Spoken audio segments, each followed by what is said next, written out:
नमस्कार दर्शकों, regional science centre Bhopal के इस चैनल पे आप सभी का बहुत बहुत स्वागत है। हम आ गए हैं पुनः अपने द क्वांटम कैस्ट पॉडकास्ट के तीसरे एपिसोड के साथ, जिसमें आज हम बात करेंगे डायल 100 की फैसिलिटीज़ के बारे में। तो काफ़ी सारे सवाल आपके मन में भी होंगे, तो उन सभी का जवाब आज हम जानने का प्रयास करेंगे। लेकिन उससे पहले आज हमारे साथ इस स्टूडियो में मौजूद हैं मध्य प्रदेश पुलिस की डायल 100 की हेड श्रीमती बीना सिंह मैम का। तो आपका बहुत बहुत स्वागत है मैम हमारे इस चैनल पर। तो सबसे पहले हम जानेंगे मैम के बारे में कि आप अपने बारे में कुछ बताइए। आपने मैं वर्तमान में डायल 100 में पुलिस अधीक्षक के पद पर पदस्थ हूँ और मैं एसपीएस कैडर की अधिकारी हूँ और मेरा चयन जो लोक सेवा आयोग की परीक्षा होती है उससे उप पुलिस अधीक्षक के पद पर हुआ था। वर्ष 2017 में मेरा जो प्रमोशन है वो अतिरिक्त पुलिस अधीक्षक के पद पर हुआ। अतिरिक्त पुलिस अधीक्षक के पद पर पदस्थ मैं रही हूँ इंट में और उसके बाद फिर मैं डायल 100 में हूँ और तब से लगातार मैं डायल 100 में ही हूँ। तो आज हम वैसे बहुत सारे प्रश्न जो लोगों के मन में थे हम पूछने का प्रयास करेंगे। तो सबसे पहला प्रश्न डायल 100 को सुनते ही आता है कि डायल 100 काम कैसे करता है। यानी अगर मैंने कहीं कॉल किया तो मेरी डिटेल, मेरी लोकेशन, जानकारी आप तक कैसे पहुंच पाती? मध्य प्रदेश डायल 100 जो है वो वर्ष 2015 1 नवंबर 2015 से शुरू हुआ था।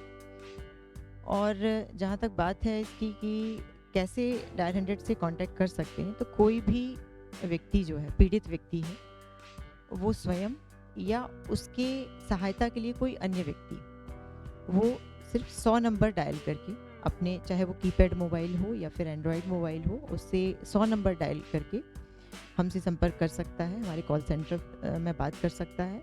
एक IVRS हमारे यहाँ है जिसमें उसको एक आवाज़ सुनाई देगी 100 नंबर डायल करते ही कि पुलिस सहायता के लिए 1 दबाएं और एम्बुलेंस के लिए 2 दबाएं। तो अगर उसे पुलिस सहायता चाहिए तो 1 प्रेस करके, वो 1 प्रेस करके हमसे जुड़ सकता है। और उसके बाद अपनी जो बात है वो हमारे जो कॉल टेकर हैं, जो फ़ोन उठाते हैं, उनको पूरी समस्या अपनी बताएं। वो उनकी समस्या को अपने पोर्टल पर, सॉफ्टवेयर पर दर्ज करेंगे और तत्काल ही उनके पास सहायता पहुंचाएंगे।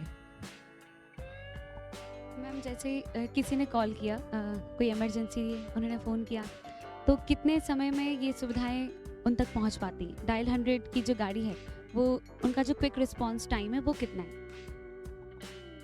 देखिए, जो घटना स्थल है या जो पीड़ित तक है हमारी सहायता पहुंचने की बात है, तो जब डायल 100 की शुरुआत हुई थी तो उसका उद्देश्य ही जो पुलिस का है कि रिस्पांस टाइम हमारा अच्छा होना चाहिए ताकि जल्द से जल्द पीड़ित को सहायता मिल सके।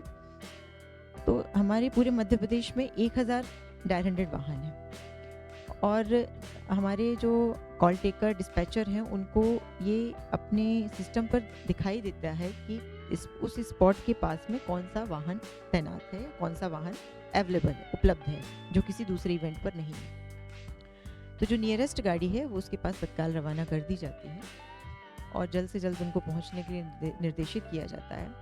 शहरी क्षेत्रों में जल्दी जो है हमारा वाहन पहुंच जाता है और देहात क्षेत्रों में कई बार रोड की समस्या है और तंग रास्ते या कच्चे रास्ते होने की वजह से थोड़ा समय लगता है। फिर भी मैक्सिमम जो है वो 15-20 मिनट जो है वो वाहन को लगता है उसमें, देहात क्षेत्र में गाड़ी को पहुंचने में। ये सवाल स्टूडेंट्स का है। उन लोगों ने मुझसे बोला था पूछने का कि उन्हें ये जानना है कि कौन कौन सी लेटेस्ट टेक्नोलॉजीज़ हैं जो हम डायल 100 में यूज़ करते हैं। यानी अगर मेरा GPS ऑफ है फिर भी क्या आपको मेरी लोकेशन पता पड़ सकती है अगर मैं इमरजेंसी में कॉल करती हूँ तो? देखिए, मोबाइल के GPS को ऑन रख के वहाँ शिकायत या अपनी बात कहने की ज़रूरत नहीं है क्योंकि हमारे पास LBS सिस्टम है, लोकेशन बेस्ड सर्विस का हम उपयोग करते हैं और कॉलर की लोकेशन हमको टेलीकॉम कंपनियों के माध्यम से प्राप्त होती है। हमको मोबाइल फ़ोन के माध्यम से प्राप्त नहीं होती है, हमको टेलीकॉम कंपनी के माध्यम से प्राप्त होती है। तो हमारे पास जो LBS है वो उसके माध्यम से जो कॉलर है उसकी लोकेशन जो है वो मिल जाती है। तो आपका फ़ोन का जो GPS ऑन है, ऑफ है, उससे कोई फ़र्क नहीं पड़ता उससे। जो क्विक रिस्पांस टाइम आपने बोला कि लेटेस्ट टेक्नोलॉजी जो यूज़ हो रही है, क्या हम एआई का भी यूज़ कर रहे हैं पुलिस कंट्रोल सिस्टम में? अभी एआई का इस्तेमाल तो हमारे सिस्टम में नहीं हो रहा है, लेकिन उसके अलावा हमारे यहाँ जो व्हीकल्स हैं उनमें सभी में जीपीएस लगे हुए हैं, उनमें एमडीटी लगी हुई है। एमडीटी मतलब मोबाइल डेटा टर्मिनल होता है, जो वाहन में ही लगा होता है। कॉल सेंटर और जो वाहन है उसको कनेक्ट करने के लिए उस एमडीटी की बहुत ज़रूरत होती है। उसमें सॉफ्टवेयर है जिस पर ही कॉल सेंटर से इवेंट भेजा जाता है, जो भी प्रकरण वहाँ दर्ज हुआ है, जो भी शिकायत दर्ज हुई है, उसका पूरा डिटेल, कॉलर का डिटेल और उस स्पॉट जो घटना स्थल है उसके बारे में पूरी जानकारी उस एमडीटी पर पहुंच जाती है, जिसके बाद ही वहाँ से वो गाड़ी रवाना होती है। जीपीएस जो लगे होते हैं वाहनों में, उनमें उनकी मॉनिटरिंग हम कॉल सेंटर में करते हैं कि वाहन जो है वो पहुंचा है कि नहीं पहुंचा। ऐसा तो नहीं कि गया ही नहीं है और ये हमको बता दिया गया है कि वाहन पहुंच गया है। तो जीपीएस के माध्यम से वाहनों की मॉनिटरिंग हम कॉल सेंटर में करते हैं। इसके अलावा हमारे कॉल सेंटर में टेलीफोनी सिस्टम है, जिसको हम कहते हैं कि जो कॉलर जो बात करता है, कॉलर जो कॉल करता है या फिर हम यहाँ से कॉल करते हैं कॉलर को, वो एक पूरा टेलीफोनी सॉल्यूशन लगा हुआ है जिसमें कि कॉलर की बात रिकॉर्ड भी होती है कि उसने क्या बात कही है और उसके बाद हमने क्या इवेंट बनाया है, और उसके बाद उस रिकॉर्डिंग को कई बार विवेचना के लिए थानों में, कोर्ट में भी हम प्रस्तुत करते हैं। ERSS emergency response support system, वो भी 112 हम जब डायल करते हैं तो हमारी मदद करने पहुंच जाते हैं, सहायता करने। तो 112 डायल 100 से किस तरह डिफरेंट है? दोनों सेम ही है या फिर उन दोनों में कोई अंतर है?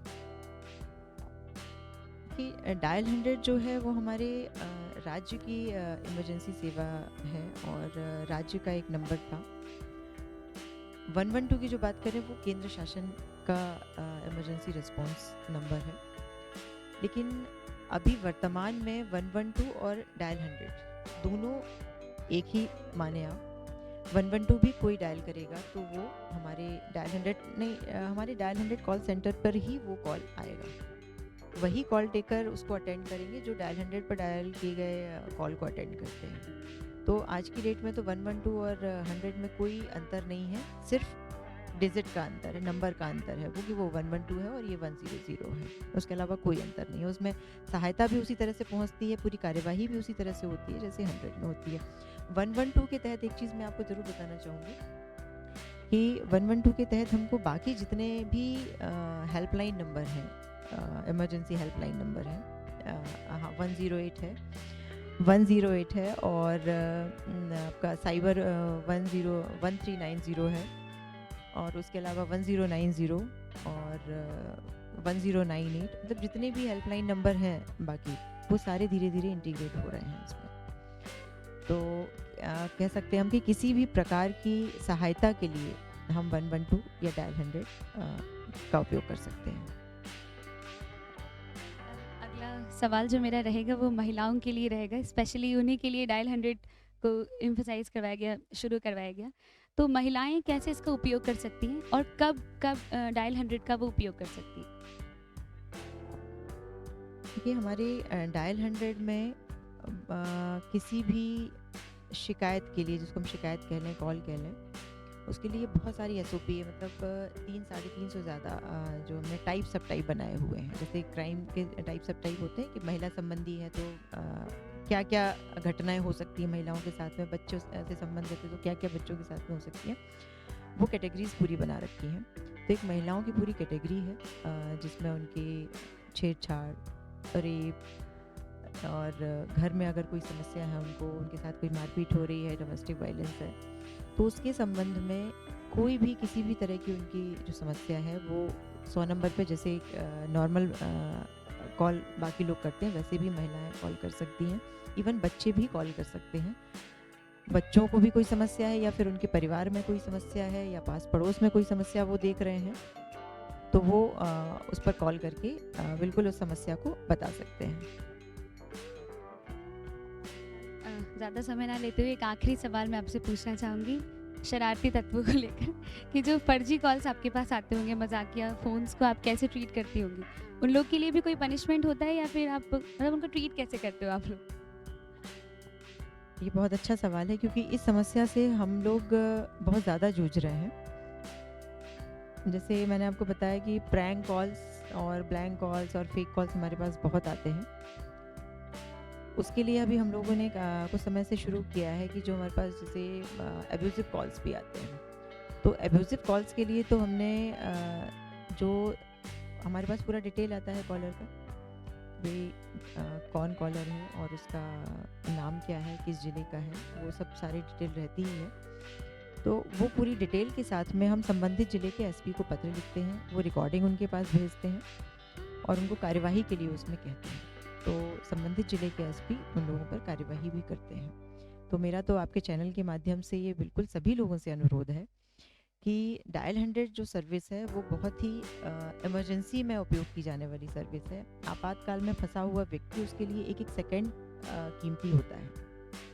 तो ऐसे में उस लाइन को, जो हमारी डायल 100 की लाइन है, उसको अनावश्यक बिज़ी ना करें, क्योंकि जब आप उस पर मजाक कर रहे होंगे, उसके साथ आप अश्लील बात कर रहे होंगे, तो उस समय कोई ऐसा व्यक्ति जिसको तत्काल सहायता की ज़रूरत होगी, उस तक हमारी सहायता नहीं पहुंच पाएगी और उसके साथ कोई बड़ी घटना संभावित हो सकती है। वो आपका पारिवारिक भी हो सकता है, आपका दोस्त भी हो सकता है, कभी भी किसी के साथ भी कोई घटना हो सकती है। तो डायल 100 का बहुत ही इमरजेंसी में आप लोग उपयोग करें। बहुत बहुत धन्यवाद मैम, बहुत अच्छा लगा, बहुत काफ़ी सारी जानकारी आपसे मिली। तो इसी के साथ हम इस पॉडकास्ट को यहीं समाप्त करते हैं। मिलेंगे अपने नए पॉडकास्ट के साथ। तब तक के लिए आप सभी का बहुत बहुत शुक्रिया। हमारे चैनल को बिल्कुल सब्सक्राइब करिएगा। आने वाले पॉडकास्ट के लिए हमारे यहाँ बेल आइकन जो होगा चैनल पे, उसको ऑन कर लीजिएगा। आप सभी का बहुत बहुत धन्यवाद। नमस्कार।